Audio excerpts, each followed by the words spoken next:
FaceTime not connecting, not showing video, or just refusing to open? Don't stress. Here's how to fix FaceTime on your iPhone, step by step. And if you find this helpful, make sure to subscribe for more simple iPhone fixes. Step 1. Check your internet. FaceTime needs a strong connection. Try switching between Wi-Fi and mobile data, or turn airplane mode on and off. Then try FaceTime again. Step 2.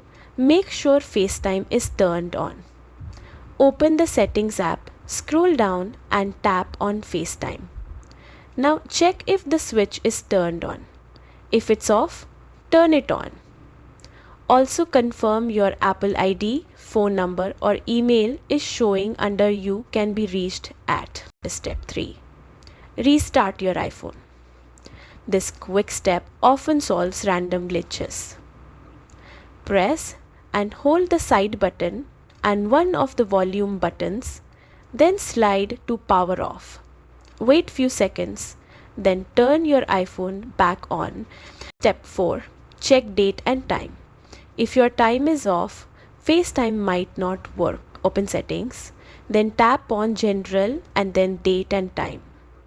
Make sure Set Automatically is turned on. Step 5. Sign out and sign back in. Go back to Settings, then tap on FaceTime.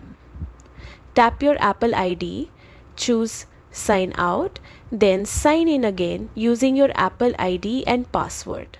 Step 6. Update iOS. Sometimes the issue is with a bug Apple already fixed. Open Settings, tap on General and then tap on Software Update. If there's a new version available, install it. That's it. One of these steps should get FaceTime working again. Be sure to subscribe for more easy iPhone tips and fixes delivered simply.